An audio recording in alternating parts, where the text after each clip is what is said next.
good. How are you doing? Good, good. Thank you. Good. So I understand that this today is the attractive design. Closer, right? Closer? Okay. Okay. So why? Can you tell me why did KOMA Designs choose this time in the year to hold such an event? Well, it's not just an event, it's the opening of our new system, which is more of a collective type system rather than a retail store.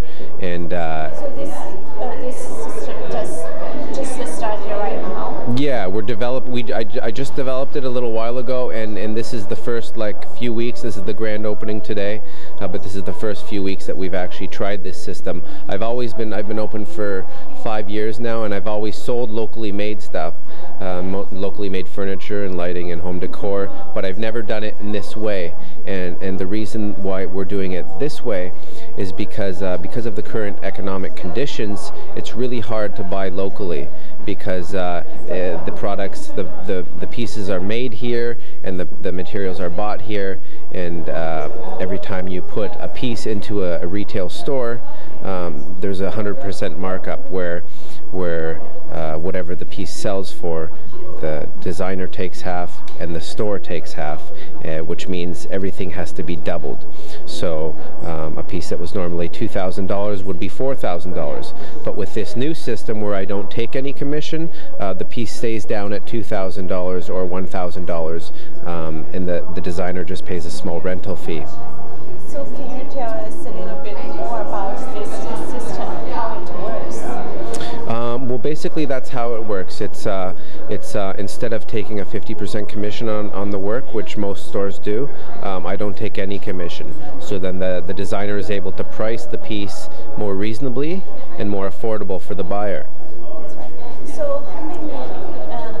I noticed it's a membership, kind of like a membership thing. So how many designers are members? Right now we have about 27 designers. Yeah, designers and artists. Mm-hmm. So today, how many artists or designers? Right now we've got about 10 designers here, because some of them, and artists, because some of them couldn't make it yet till this evening. But right now we're representing 27 different designers and artists with all of the furniture, all of the art, all of the photography. Okay, so tell me what's the qualification of a designer or an artist should have to become a member? Well, they have to be able to create something that's interesting, unique, different than everything else, and most of the time it should be very environmental. That this is the whole system here, where we're buying locally and selling locally. It's kind of an environmental step. It's to support our local economy, but it's also, we're not shipping products across the world, across the ocean, to get them here to sell them cheap. We're actually creating them here and selling them here. So a lot of times I'll look for designers who make something really interesting and unique and funky, but also very environmental. So they'll use reclaimed products or reused products or repurposed products, you know what I mean? Yeah. Yeah, so just how I realized you mentioned that you didn't take any commission from those designers. So how can you make money? Well, as long as I have enough designers here, it kind of ends up being sort of a high-end market, and where I'm selling small spaces in this higher-end store to sell the products of these artists and designers.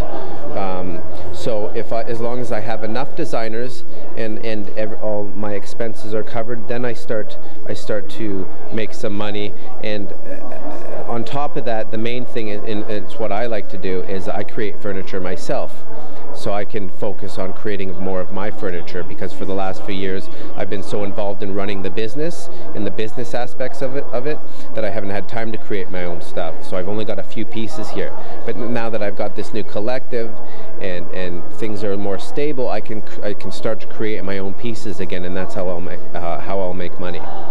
So you said that you have this store for 5 years. So basically, who are your customers? My customers range. They can be anywhere from young professionals right up to grandparents. because there's a lot of reused and repurposed products here. Older people will come in here and they'll really enjoy seeing stuff from their past that's being reused in a modern way. At the same time, the younger generation of people come in here and they see stuff that they've never seen before being used in an interesting and funky way, and they like that. So it basically anyone from about 25 years old to about 50 years old kind of thing usually is my general clientele.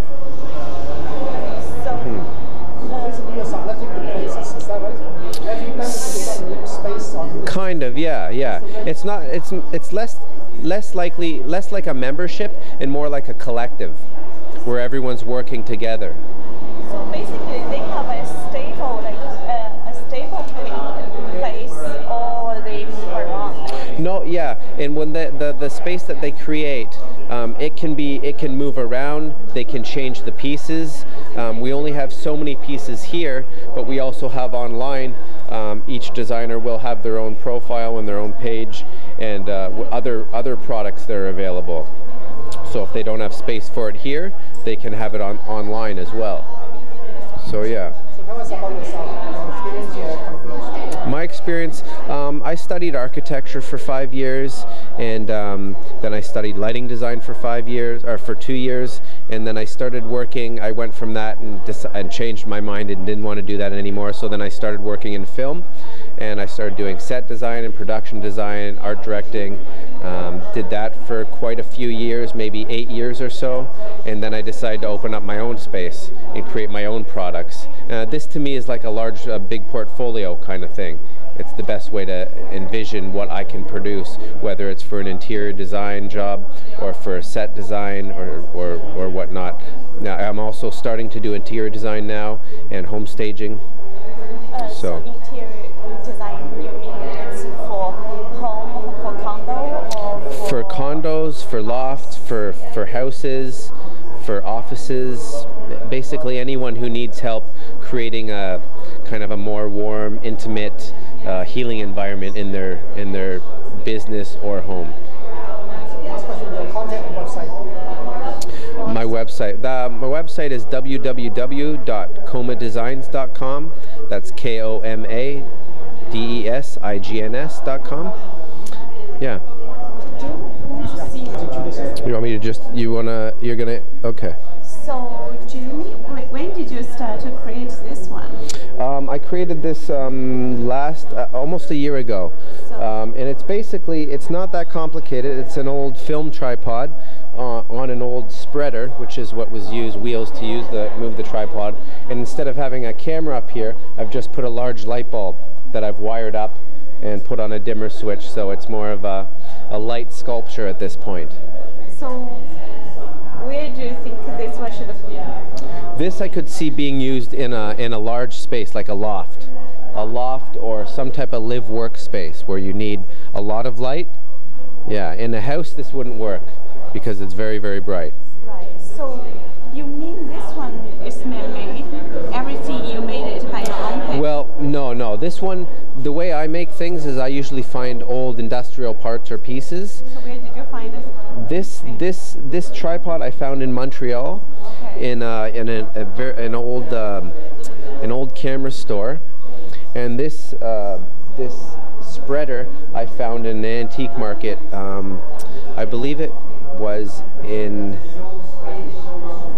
I forget where, in Ontario. So how old was it? I'm not sure the age of this. I think this is probably like 60s, and this is probably 70s. I believe, yeah. And you can move it up because it's a tripod. You can move it up and down. You know, you can adjust this. You can move it this way if you want to go like that. You know, if you want to go like this. Can you turn the lights on? Yes, I believe so. Let's see.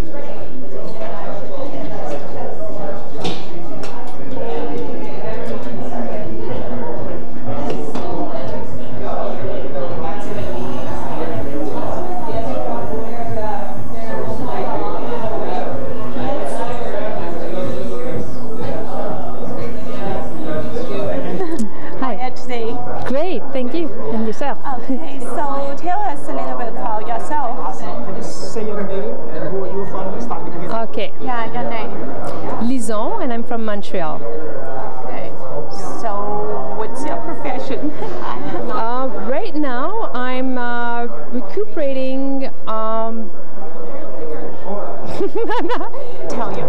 us about yourself. Okay. So I'm Lison. I'm from Montreal, and I'm actually right now collecting used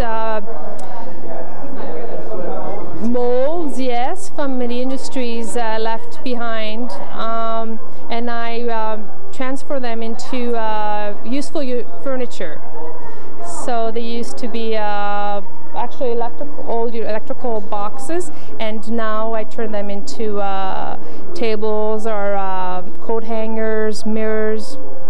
So I give them a second life. So how did you start it? That's a long story. Actually, I started this field in the fall of 2007, and it's my husband's third generation company. They used to make those molds and the cast iron, the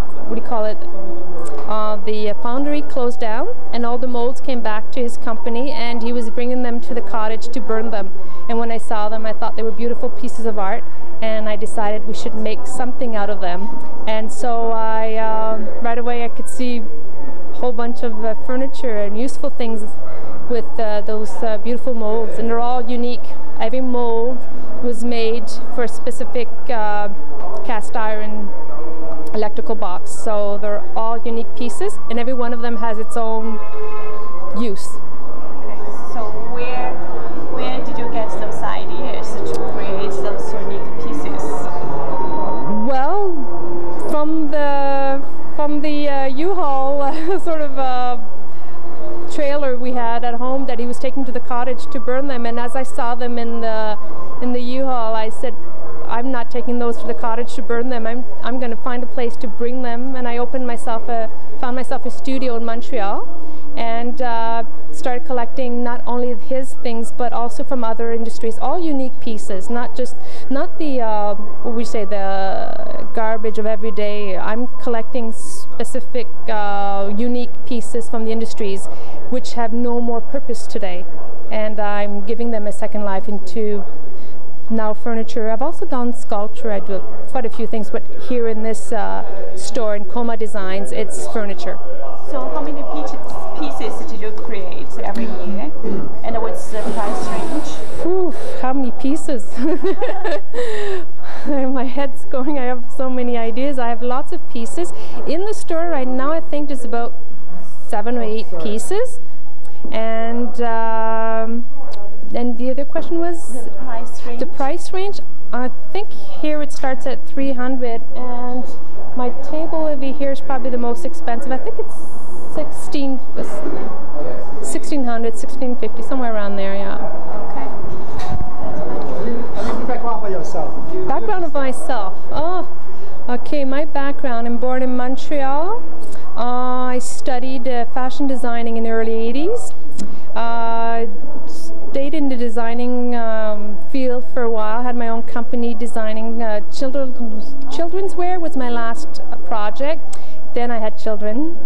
For 15 years I stayed home, housewife, and actually I did do art things on the side, teaching kids creativity, whatever, artwork and whatever. And this is accidentally in the fall 2007 I found those boxes, and then it just grew.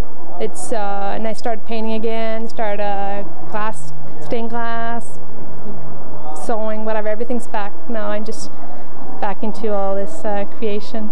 Okay, thank you. Do you have a website? No. I'm the old mother. What kind of book? What I did is that instead of having a website, which I'm not comfortable with, I approve with it. I think it's a great tool, but I don't know how to really use it. So I decided to make a book. This is the way I sell in Montreal, and it's a book with all the pictures of the designs I do, and I pass it. I don't think he has it here. Sorry, but what he does is that I give it to architects, designers, and they pass it around, and that's how I sell in Montreal. Yeah, so it's not like in one store. It's sold by the book. The book passes around, and people call me up, and they come to my studio. Okay. Yeah. That's interesting.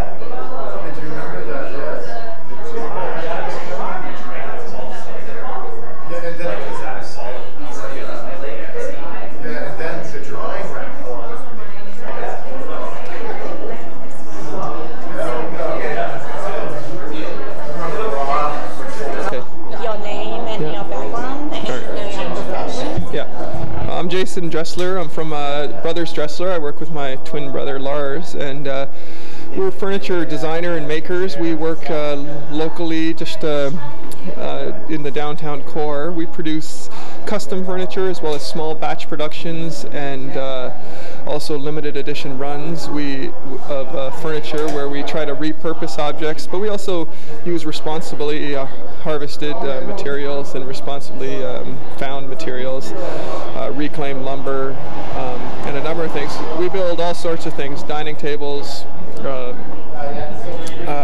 shelving units, beds, but we also do sort of lounge chairs and other objects.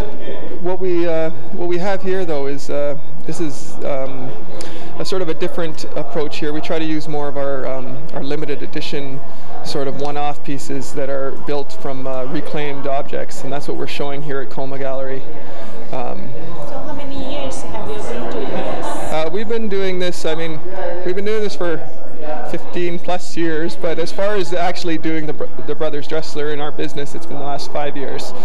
And over that time, though, we've built, as I said, all sorts of objects. We've even built entire small cottages, and but now we're focusing on our furniture. So where did you get those ideas to create those unique pieces? I mean, they come from all over. A lot of times it depends on the object that we have, and so if we found, like for instance, some of the pieces that we're showing here included old shoe lasts, which we just happened to come across a large pile of them, and they were all going to be used as firewood, and so we just said, you know what, these objects should have a new life, and so we take them, and then really a lot of times it's the material that dictates what comes out of it, and so it's not necessarily that we're going to want to create a chair. It's that we have this piece that just kind of wants to be a chair.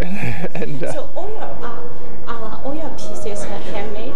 Yeah, well, I mean, relatively speaking, we build them all ourselves in our studio with the help of machines, obviously, and we also do sometimes send out to get things that are made with computer machines, cut them out, but for the most part they're all hand assembled and handmade in Toronto locally by us personally. Where do you find all those materials? It's, I mean, a number of different sources. There's sometimes it's just driving around the city and you see something thrown out on the corner. Sometimes we have different people that we call up that we say we're looking for certain materials. Some materials have come from renovations, and as I said, like with the last, it's something that we came across actually in northern Ontario. They were being thrown out. They were just in a large pile, just being tossed. So all your materials are used? Not all of the materials. We do buy new material, and when we do, we try to make sure that it's from a responsible source. Most of our wood is usually FSC certified wood, or from a local wood producer, like or a farmer that's cut down a tree. There's a great also source in the east end of Toronto called Urban Tree Salvage, where we get a lot of our material. So did you get orders from individuals or corporates? Majority of our work is residential individuals who buy our work, and a lot of it's been through word of mouth and just some of the promotion that we've had. It is definitely more smaller runs that we do, and majority of our custom work is for residents. So, what's the price range of your furniture? Well, I mean, it varies depending. I mean, you can buy some small pieces here that are, $90, but that's, I mean, we do build chairs that range from, $600 to $1,700, and we do dining tables that you can start at $1,500 to $6,000. I mean, it depends on what it is and the specifics of it and where it's going and what materials are used. Really, it is specific to the different pieces that we create. Okay, so what's the most expensive one? Oh well, that's. I mean, as I said before, I mean, we've built very large. We've built structures for people, so those are quite expensive. But we've done $8,000 dining tables, $10,000 dining tables for people. But we also do, as I said, what we have on display here. We've got a bench of ours that's a very unique piece. It's $2,000, and then we also have a little coffee table that's $700. So there's different ranges of what it could be. Age ranges are your customers? Well, we're finding actually a lot of young professionals are buying our furniture. People who want a unique individual piece in their home, and our customers are typically people who want to buy a piece of furniture that they want to keep for the rest of their life, and that's what we're hoping for. We try to build a timeless aesthetic to our pieces, but really we've got customers of all ranges, and we sell to people that are 20 years old, and we sell to people, we've got customers right now that are 70 years old. So it all varies, and it's people's individual tastes that really bring them to us to build their furniture. We've got an aesthetic, I guess, that's a little, a mixture. We try to really show off the natural beauty of materials, but also we also like to have a little influx of an industrial sort of aesthetic, which I think they marry nicely in this sort of concrete landscape that we live in.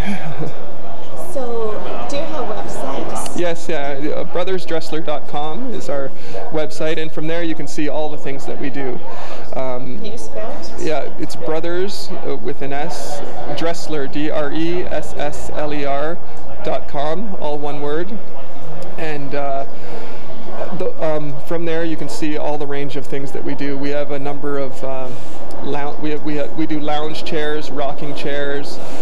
We do we've got sofas and modular furniture, as well as beds and dining tables and coffee tables, and a few other unique pieces. We've delved into lighting as well, and so it's really our website's sort of our portfolio of some of the work we've done, but we've done a number of unique pieces as well over the years that just don't get shown.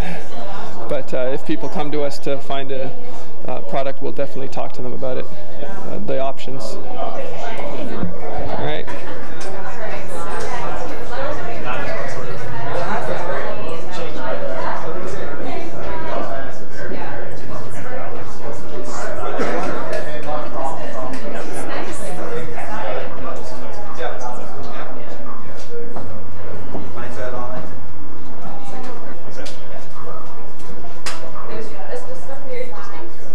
Love it.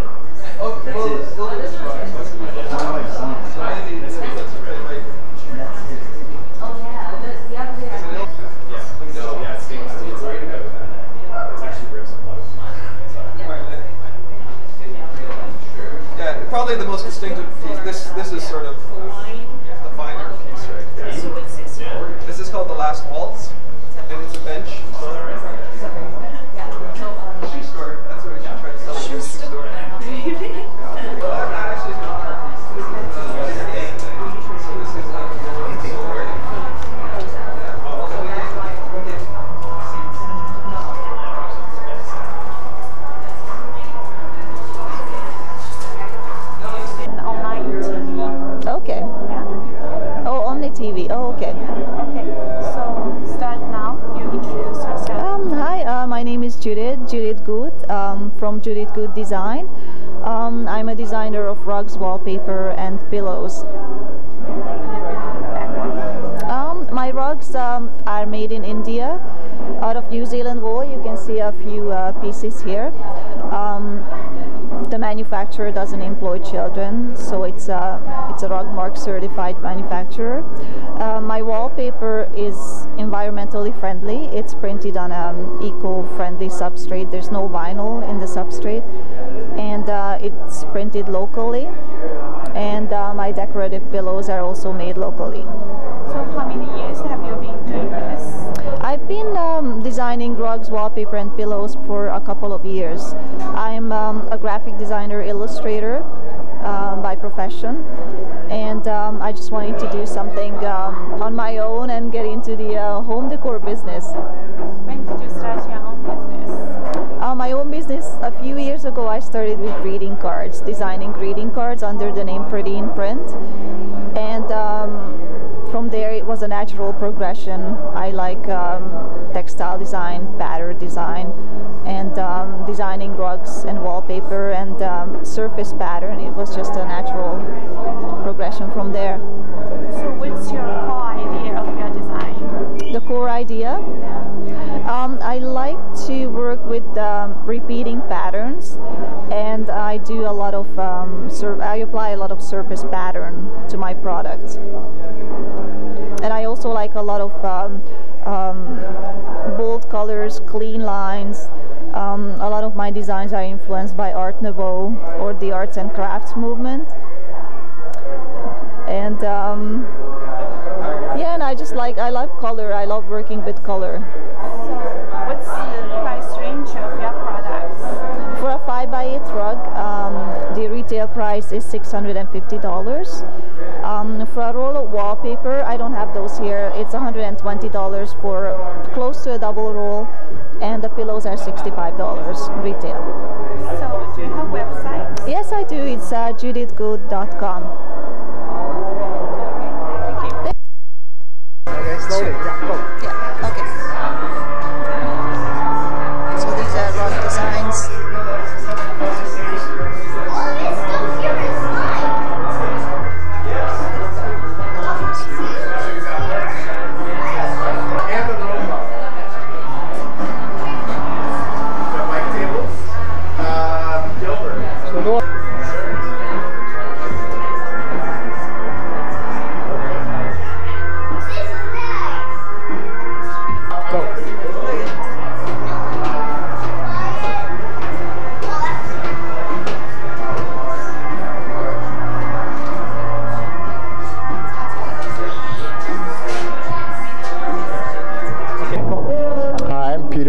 I'm a furniture designer and sometimes starving artist, and I run a company called Holtz and Metal.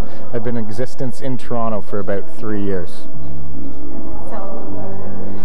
So basically, what kind of designs do you do? I do modern design. I design a lot of chairs, tables, mostly custom, sometimes small limited production, and I sell to sometimes wholesale, and I sell sometimes to retail here in Toronto, one of them being KOMA Designs. Okay, so where did you get those materials?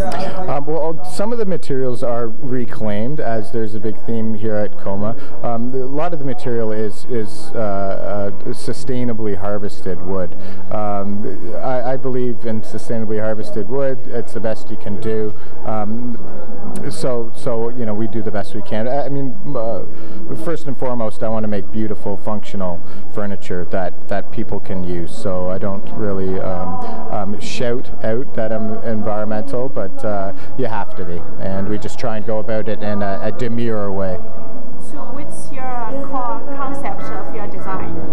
Core concept, design is about people, and it helps to better people's lives, psychologically, physically. The beautiful things, functional things, makes day-to-day life a lot better. Where did you get those inspirations?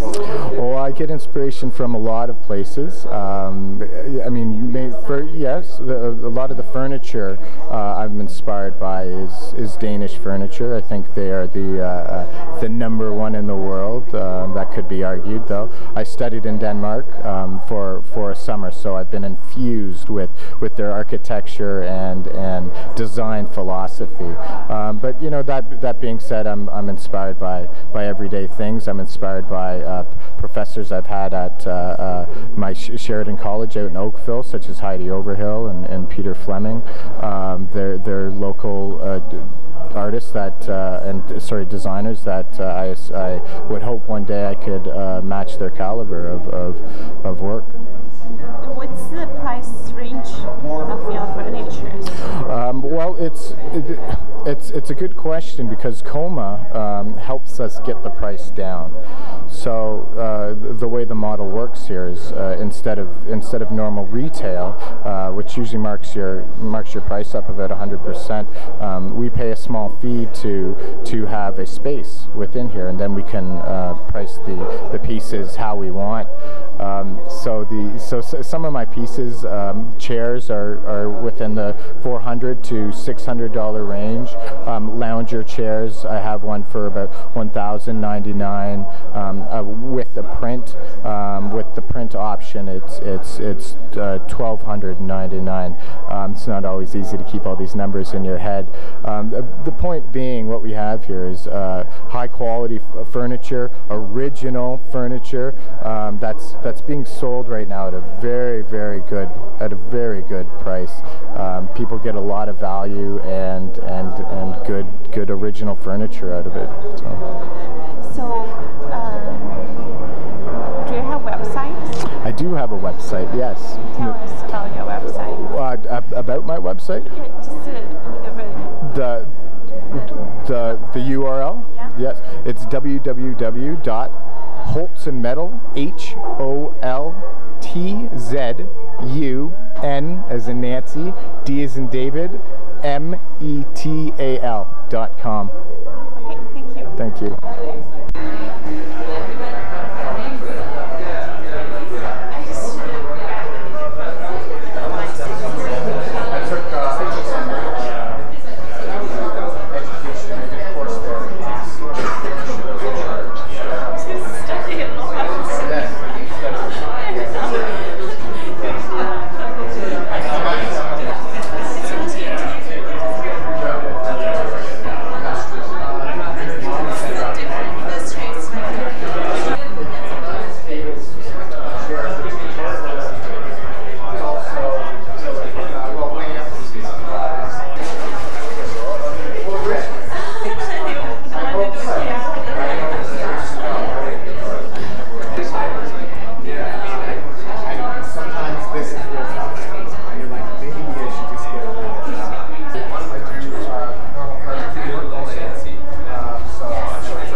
Gilbert Vandenheuvel. I'm from Godridge, Ontario, and artist here at KOMA. And during my real job is a pig farmer, and I'm doing this artist work as a hobby, starting as a hobby. So how many years have you been doing designing? I've been, it's just 2 years. I've been working, making these bike tables and furniture, so it's relatively new for me. So what kind of things do you make? I make all sorts of different things. I make chairs, footstools, different types of coffee tables, bottle openers, belts, all sorts of different things, all from bike parts. All from. So where did you get this idea? I'm not sure where the idea came from. I think it just popped in my head. I cycle a lot, so I like bikes, and I like working with metal, so the two came together, and yeah, and the bike tables were created. So when did you start to do it? Tell me the winter story. Yeah, well, so just a couple of years ago, I think it was a snowy week and not too much was going on at the farm, and I went to the shop and started putting some stuff together. So do you have any websites? No, I haven't got that far yet to get a website. I have pictures on Flickr.com. So if you were to type in, search for bicycle table, you'll see a bunch of my my work on Flickr. Sure, so yeah. So I have belts I make from tires, so all used tires. So I'm recycling all the parts. So those work good, and a bottle opener from a bike chain and a bike sprocket. So these bike parts are all used? It's all used parts, so my handle for my company is called Recycle. So it's a play on the word from a bicycle and also recycling old parts. So it's all used parts. So what's your core concept of your design? My core concept is function, but still uniqueness. I wanted the piece to be able to still be usable, but 100% bike parts. So only bike parts make up my pieces. So who are your customers? Who are my customers? Yeah, people who like modern furniture, furniture that's unique pieces. All my pieces, each one is different than the next. Yeah. So what's the price range of your product? Products, the chairs. Yeah, the chairs are $500. Most of them are $500, $300, $200. My different pieces. About the tables? Yeah, the tables are $200. Smaller tables, $150, $200 in that range. Thank you.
I've been working at this for the last 7 months. It's based on a book that a friend and I are writing about complex mechanisms. And it's about abstracting things. It's all about we are abstracted from a value. And when you abstract something from something else, you always leave something behind. And the first principle of the rational model of complex mechanisms is we sacrifice the whole truth of any given experience for the value to which we're constrained. So no matter what idea you got, some attribute of the truth is being left behind. And what this represents is an idea or an abstraction, and these coils in the back are the breadcrumbs that take you back to the original point. So if you make a mistake here, you can go back to the beginning and figure out what you did wrong. So, Rich, can you tell us a little bit about your background? I've had more jobs than most people have fingers and toes.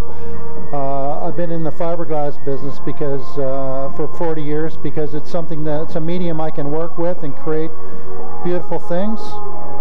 So that's what I've been doing, and in jobs and out of jobs, and doing some artwork here and doing something here. And eventually now, the last 5 years, I've been doing my artwork. This artwork here I've been doing for the last 7 months, and this is where I'm going. I'm going with the rational model of complex mechanism. These ones here I can make out any size. Right now, up to 4 feet square. I've got other artwork that's round that I do up to 74 inches in diameter, and I can do the same idea with it. So where did you get this inspiration? This came from a fellow that I met in Dundas. I live in Dundas, and we started talking about ambivalence, and then we went from ambivalence, we went into a model of trying to explain the universe, and this is where this has come from. This is based on the first principle of the rational model of complex mechanisms. So we sacrifice, because when you come into being, you create space, and when you create space, you sacrifice everything between you and some other object. You become indifferent to it. So did you sell some of them? I did. I did the Toronto Art Expo about 2 weeks ago, and I got one commission. I'm going to be in the Art Gallery of Hamilton sale at the end of April, the first 3 days in May. They invited me to participate in the sale. I'll have some work there as well that'll be available. So what's the price range of your products? A small one is around $350, and then they go up to into $4,000, $5,000 a piece, depending on the size and the amount of work that's involved. If there's more than 2 colors, then the price increases accordingly. So where did you get those materials? I buy all these materials from friends of mine, and the paints are actually automotive paints. It's from Sherwin-Williams. I've wanted to paint with automotive paints for years, but never could find the colors that really come out and grab me by the throat. But when I saw these new colors, I said, that's it. And this is the colors I'm going with. It's a Planet Series colors from Sherwin-Williams, and they're absolutely beautiful. They've got colors that shift with the light and shift with the way you look at them. These are some of just the basic colors, but some of the colors are just fantastic. Do you have any websites? I don't have a website, no. I'm sorry. I do have an email, though. It's richardsiliker@simpatico.ca. Okay, should come out a little bit, right? Okay. Is that okay? Sumik. I'm designer for Vo Art to Wear. I've been living in Toronto for the last 12 years and been designing one-of-a-kind clothing, and my latest collection here at KOMA is the organic cotton line of I silk screen everything, all one of a kind. It's on organic cotton material. We have the baby onesies, and we have ladies and men's t-shirts as well. It's all water-based inks and dyes as well. And what do you mean by organic materials? The cotton is grown organically and produced in a sustainable environment, and these are actually purchased from a wholesaler, the onesies and the shirts, and then so I just do the fabric dyeing and the silk screening process to them. Okay, so you find those materials on your own? Through an existing wholesaler. Okay, so all those clothing you designed, where did you get those ideas?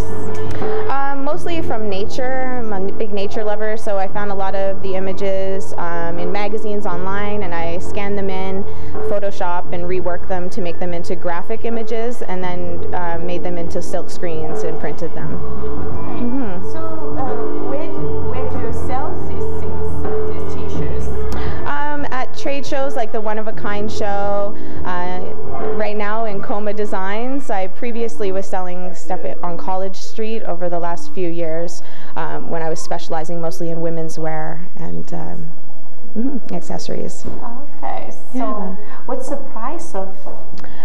It's very affordable. These are the baby onesies are $20. All the plain shirts here are $20, and the ones that are the dyeing process are $30. Okay.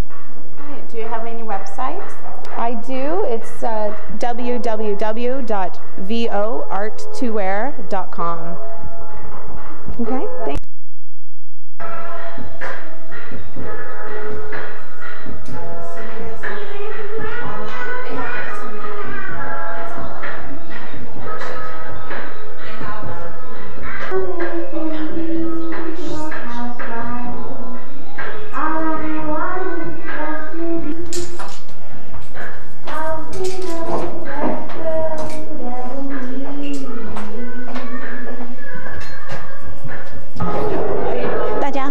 我叫 Emma 黄，今天嘛，我来到这个 KOMA Design 这个地方呢，它就是说，这个 landlord 他这个房主是自己本身也是个艺术家，然后他集合了27名艺术家的产品，今天就在这边展示。主要的产品呢，都是说针对家庭啊，家庭的家具啊、椅子啊、灯啊这些东西。